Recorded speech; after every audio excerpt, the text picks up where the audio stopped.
What's your name? Roger Thornhill. Stick out your tongue and say, ah. You better move back. Ah. Have you been drinking? Doc, I am gassed. What were you drinking? Bourbon. These two fellas... How much would you say that you drank? What do you say? How much would you say that you drank? About this much. Mr. Thornhill, it is my opinion that you are definitely intoxicated, and I'm now going to ask your permission to draw blood. How disgusting. You may refuse to permit a blood test to be made, but if you do refuse, your license will be revoked. You have the right to notify us. This is The Back Room with Big George and Larry the K. Our good friend Lloyd, the bartender, is here with his Winklewagon. Hello, listeners. And our very special guest is Guy Rhodes of, oddly enough, Guy Rhodes Productions. How you doing, Guy? Really good. Thanks for having me. Yeah, thanks for coming on, man. Appreciate it. We've been trying to get this together, but with sports and so on, being off the air for a week and whatnot, and other things that Guy does. Guy, photojournalist? Correct. Filmmaker? And lighting designer. Lighting designer. There That's it is. right. What more do you want? Why? Yeah, exactly. Out of East Chicago, Indiana. What college? Columbia College, Chicago. So I studied theatrical lighting design there, and that's what my degree's in. So I tell people at the end of the day, I tell stories with light. So sometimes I use cameras to do that, and sometimes I use theatrical fixtures on a stage or at a concert. But at the end of the day, I'm passionate about light and use that to tell stories. And How cool is that? I first became familiar with Guy when Music Underdogs interviewed Jim Skafish. And that was just about a year and a half ago now, if I recall, during the summer. Mm-hmm. And the first thing Guy did when he came in was bring in the lights. Yes. And he made everybody look fabulous. Everybody look good? Everybody looked great. I know this studio like the back of my hand. I'm looking around at the ceiling tiles, looking at the little marks where we hung lights from up above here, and I think I've lit this studio 3 times now. Right, and twice with Flying Around the Sun. That's right. For interviews with Jim Skafish. Yeah. And just to keep that going for about a minute, you are still a student in the gyms, or are you former student? Former student. I finally had to hang it up a couple years ago just because of the time with work and all that stuff. I was missing so many lessons that I decided to put that on hold. But I took piano lessons from Jim for 17 years. Wow. And it's kind of interesting that when I started out, I didn't really know how it would all come together for me later in life. But when I'm lighting musicals and concerts on stage, the fact that I have a music background helps me out quite a bit, because when we're doing light cues, I'm taking that all off the structure of the song that's going on. Oh, wow. So the fact that I can cue into that is really beneficial to me. And again, early on, I, of course, didn't know how that would benefit me later. But sure. I'm glad my mom made me stick with it. You got any lights in your pockets of your coat there to make me look good? I might have some in the car. I don't know that those exist. All right, Lloyd, I'll have a cocktail. I don't know if the pocket's big enough. Can I buy you a cocktail? Absolutely. He's very talented. What would you like, sir? Jack and Coke. How about it? All right. There we go. Nice. Just a little Jack. A lot of Jack. Yeah, well, I'll help. Give me With one a of those, splash. too. Oh, nice. I hate to see a man drink alone. It's after 5. It's okay. That's right. So, Guy, would you say the more colors on the palette, are you one of those types, the more colors on the palette, the better production you're going to... Well, I guess it all depends. I mean, at the end of the day, we have to support the narrative at hand. And so I'm always kind of a aficionado for color saturation and just really intense graphic compositions in my photographs. So I'm always a fan of bright, bold colors. But I also enjoy black and white. Within the past year, I've started shooting 4x5 black and white film in a 1950s era Crown Graphic camera. Oh, wow. And I went on eBay and purchased a bunch of used stuff that nobody wants anymore. And right. I've started developing film. And it's very... very meditative to get down to that process and to use that camera, which is completely manual. You know, we're so used to digital cameras now that have all these bells and whistles and everything is done for you if you want it to be. With the Crown Graphic, you have no choice but to use it in full manual mode. There is no meter. Wow. There is no electronic anything. It's all mechanical. No SLR, nothing. Basically more of a test of the man holding the camera. Exactly. And I really enjoy that. That's kind of neat. I mean, that's kind of it's innovative. It's one photo at a time, and I've gone downtown to Chicago with the camera and taken 2 sheets of film with me. So I'll go on a trip and have 2 photos, and so you really start to look at the world very, very carefully when you decide, is this going to be one of my 2 photos for this trip? And when you pick up the digital camera again, that discipline stays with you, and you really begin to look at things a lot more carefully. And you say, well, do I really want to shoot this or not? You know, so many people will just blow through an entire memory card, and then they have hours of editing to do on the computer when they get home. And if you discipline yourself a little bit more in the field, it makes that back-end work go a lot faster. Wait for the right shot. Exactly.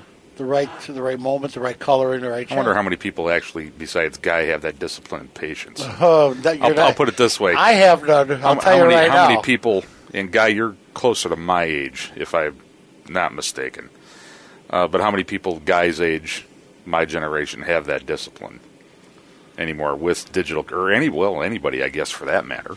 I know a couple. We tend to come together. Tend to come, and are those the same people now? Getting on to the meat here, are those the same type of people you went with to Sochi? Absolutely. How did that all come about for you?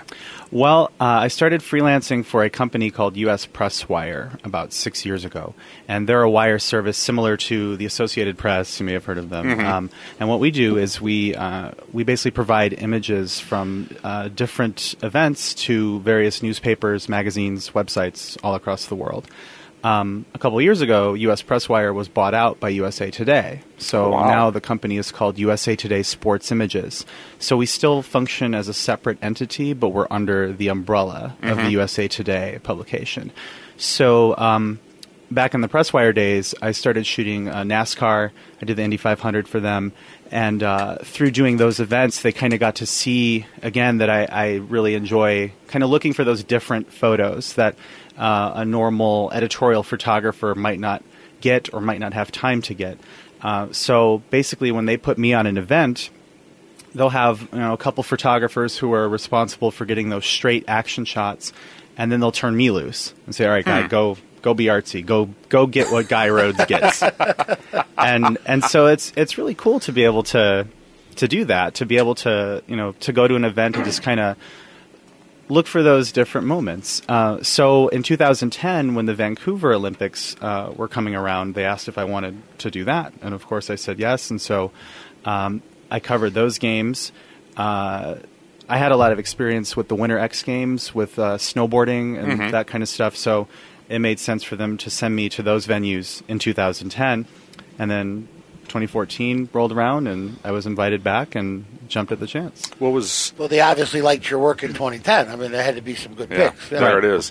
Now, it says on your website at GuyRhodes.com, that's Guy, G-U-Y, Rhodes, R-H-O-D-E-S.com, ready with his passport at a moment's notice. That's right. How often does this occur for you with USA Today?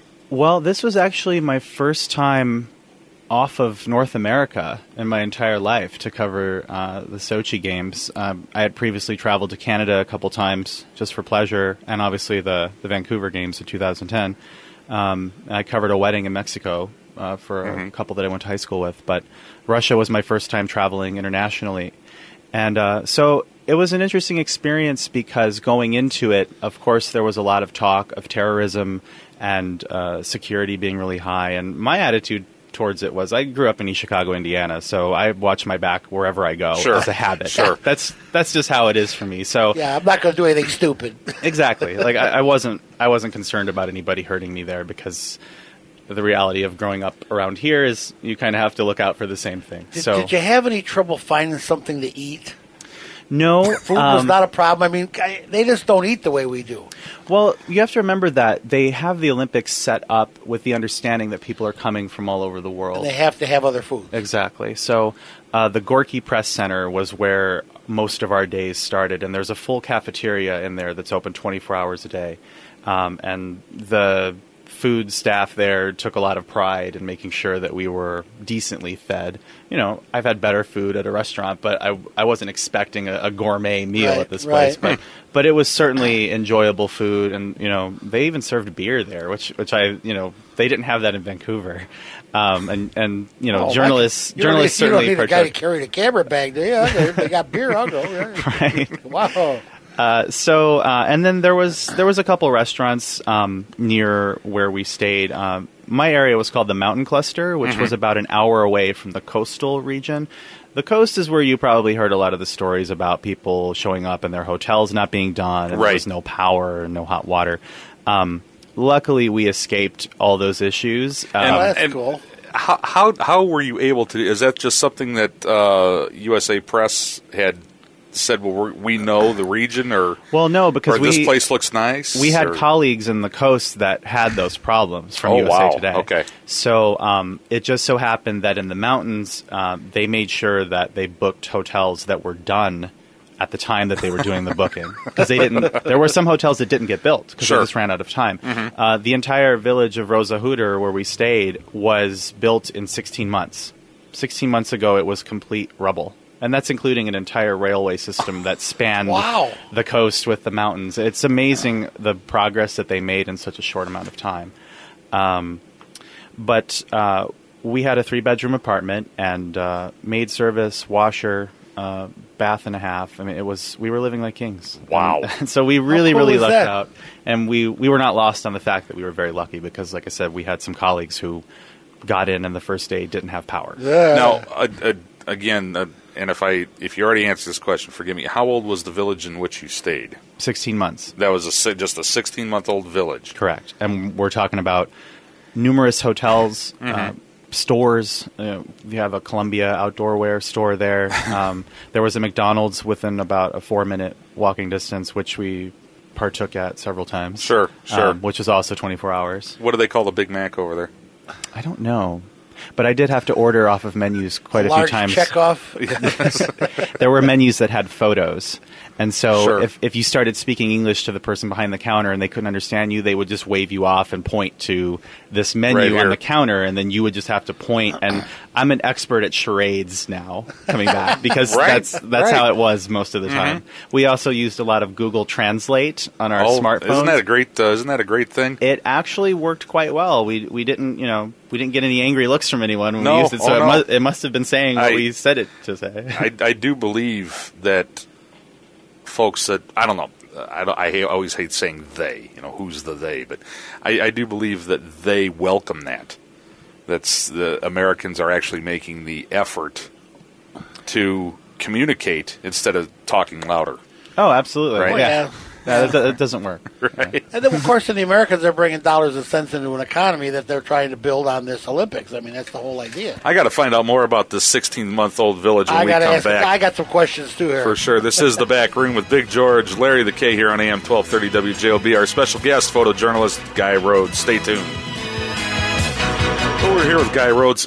Before we went off the air, Guy, you mentioned the village you were staying was 16 months old and it had been barren and rubble beforehand. Correct. And in between the time you said your editor had gone there for for World Press Day, right, and the time you arrived, within 16 months, they had built a road. Take it from here. They built a road, which took about an hour to drive between the coastal area and the mountain cluster, and that road had several large tunnels. I mean, we're talking about, I think I said they were probably thousands of yards at least. The shortest ones were. So there was the road. There was a railway system that also spanned the coast and the mountains, with several large trestles that went over all these rivers. Wow. In addition to the entire village where we lived, and they built it in 16 months. And surprisingly, they pulled it off. I will say that, and I don't want to complain because I said that some of our colleagues had it a lot worse, but the fit and finish on the buildings was a little sketchy. Like the elevator, you could look down past the floor and see between the floor and the wall. You could see down into the elevator shaft. I don't think I like that much. Where they hadn't quite finished the floor like it should have been. Right. The doorways over there are weird. Like there's thresholds that go like below the doors, like you're on a boat almost. So when you stepped out of the elevator hallway into the hallway where our rooms were, you kind of had to step over this thing, and we all kept asking ourselves, what are they going to do when the Paralympics are here in a month? Ramps. Yeah, right. That's all I can say. Right, well, ramps. If they could build all that in 16 months, they could probably build ramps. I hope. Wow, jeez, that's going on right now. That's just amazing. Will you take a phone call or two here? Sure. We have one of our sponsors, Steve Briggs, has a couple questions for you. Go ahead, Steve. You're on with Guy. Hey, Larry. Hey, Vic, George. What's happening? Okay, guy. I got a question. Did you get to meet Anna Kournikova or anybody that looked like that over there? I will say that the citizens of Russia are quite attractive. Not only them, but the athletes in general. I don't know what they eat or drink, but especially a lot of the athletes at the Extreme Park, they're just really beautiful people. And, most times they're all done up in their helmets and goggles and stuff, and you really can't tell. But they play these little video intros before they come down the slope or down the half pipe, and you see these girls, and you're like, wow, they're really Could you imagine George in one of those real tight-fitting suits? Well, guess what? They wouldn't be calling it a half pipe, Steve. They call it a full pipe if I had to go down it. Clogged pipe. A clogged pipe. Thank you, Lloyd. Thanks, Steve. What about the vodka? Did you get to bring any vodka to the back room? I didn't bring any with, but I got to sample a little bit, and it's much better than what you would run into here. Thanks a lot, Steve. Thanks for fresh listening. from the potatoes. Fresh from the potato. What about, I keep reading all these articles about dogs. Mm-hmm. Did you see a lot of dogs? Absolutely. That was strays? Yep. That was one of the first stories that we covered. In addition to the games and the events that were there, we had specials from the paper, basically stories that they were going to do and things that they asked the photographers to look out for. And that was one of the first things on day one that we covered. Look out for stray dogs. Yeah, there was actually a family of puppies that were living underneath the security checkpoint to get into the main press center. There was 4 puppies and the mom dog, and we would see them every day. And actually, one of the freestyle or slope style skiers, Nick Gepper, who's from Indiana, actually adopted those 4 dogs. And took them I saw back. that. I saw that in the paper where he took them home. Yeah, Several athletes actually did that, but this guy brought a whole herd. Yeah, he brought the litter, the herd. It was amazing though. All the strays call there. A bunch of dogs. I don't know. They were so friendly. They were so social and. Well, see, that's goes along with one of the stories I read. Being an animal lover, and you get people say we have the Olympics in a foreign country. I don't remember any of this media storm that we had when the Olympics were in Beijing. I don't remember any. Of course, we know China's human rights record is not the best. Well, China and so on. China's letting people see things is not the best. Well, this is That's true too. That's pretty quiet over there. They don't like you hanging around. But there were 1 or 2 articles where somebody had mentioned, or the writer had mentioned, that these are very tame animals. These are not alley dogs, or going to bite your arm off if you but he brought walk it back up to here. them. What if they have like KGB cameras in them and stuff?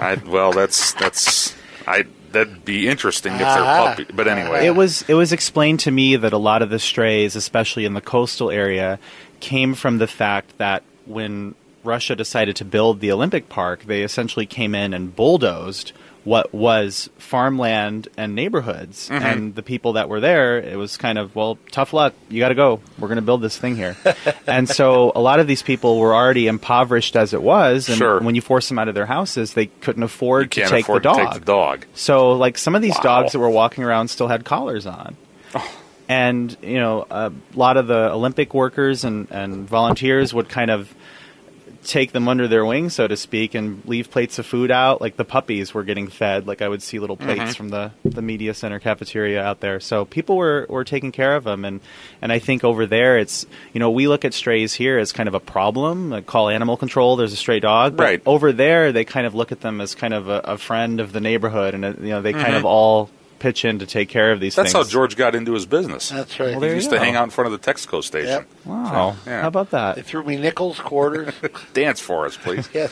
Well, that's all. So generally not as it was portrayed in the media. I mean, we obviously, we were getting reports that Russian squads were going and scooping up these stray animals and mass euthanasia. And I can't tell you that didn't happen. I didn't see it myself, but we did hear that was the plan. Ouch. So I don't know if that actually went through, but that was something that we heard about as well. Wow. And George is going to cringe. How did they treat homosexuals over there? Did you notice anything that was a little awry, a little out? That wasn't something that we saw a whole lot of, or at least that I saw a whole lot Homosexuals or poor treatment of?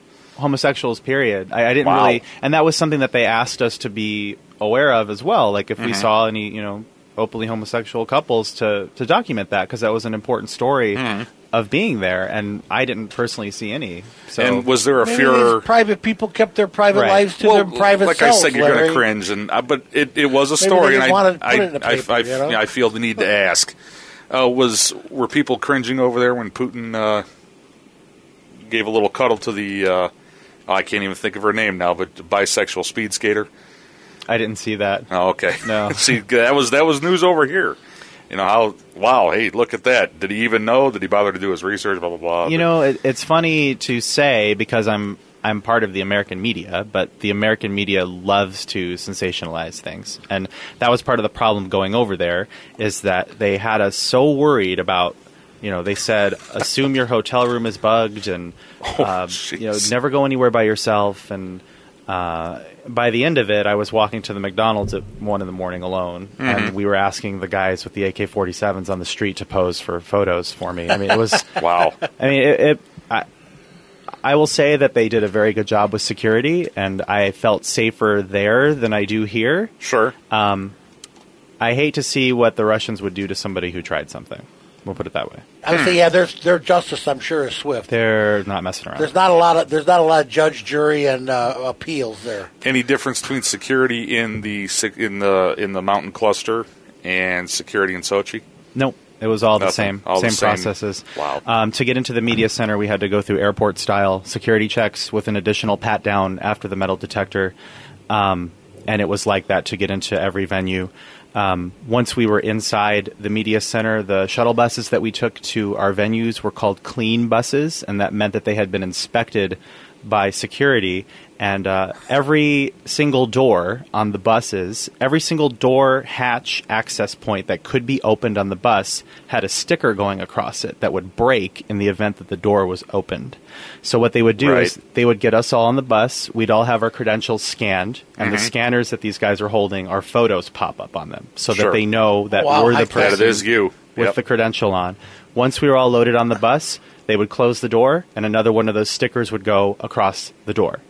So that bus would then drive to our venue, and when we got there, we had to go through another security check where those guys checked to make sure that that sticker was still intact so that they knew that the door hadn't been opened on the way, and then they would scan everybody again to make sure everybody that was on the bus was still who was supposed to be there. Jeez. And then we would get to go off and go get ready to shoot. And obviously this is something you were prepped for. Yeah. Prior to getting there. And we experienced this to some degree in Vancouver, but there was no stickers, there was no clean and dirty buses, there was no there was no scanning of credentials with handheld things. I mean, they really, really ramped it up for these games. Wow. Were there any whispers, any threats, any warnings from the Russian government about potential terrorist threats? I mean, did they have a color level like we have here, a nice little color chart? No. Nothing? Nope. Wow. They don't have bars there, do they? Like this kind of like a bar? No, just like Lloyd. Yeah, like Lloyd. No. Well, yes, they do actually. Again, they kind of westernized things. Yeah. You know, they kind of have to make the Olympics a place where people coming from all over the place are going to feel comfortable. So we actually did a nightlife assignment in our village where we went to several bars and just kind of photographed. Okay, and we so had a they had video some crew bars. with us as well. Yeah. In the corner fact, gin mill I call, but you're from East Chicago. You know what I'm talking about. They're on every corner. one of the bars that we covered for our nightlife assignment, if you would have blindfolded me and taken me in there and said, "Where are you?" I would have said Wrigleyville in Chicago. Really? American music, Irish themed. So the bars over there How that were good is set that? up for the games, they weren't probably representative of what a bar in Moscow would have been like. Right. So we understood that when we were doing our assignment. But 4,000 miles away, he walks into the Cubby Bear. You got to love it. Exactly. How much contact did you have with the locals? Quite a bit, actually. Most of the volunteers that are running the show are from Russia. Mm-hmm. So, and they were so friendly and so gracious. Every day, we're getting off the shuttle bus. They're there to greet you. Hello, hi, with big Nobody's smiles. slipping you notes to say, "Help me, please." No. Okay. Take me home. No. Help me. They like having their picture taken, do they? Yeah. Actually, cameras in a foreign country are usually a big thing. they're very proud that you're there, and they're very proud that the games were in their country, and so they're going to do everything that they can to help you do your job and to make you feel welcome, and it was really cool. Yeah, if you go into a foreign country, if you've got that little Polaroid hanging from your neck, you're no big deal. You carry a kind of camera I'm sure he carries. People like that. I've seen what he carries. Yeah. Big cameras. Yeah. Big stuff. What was your favorite moment there? Wow.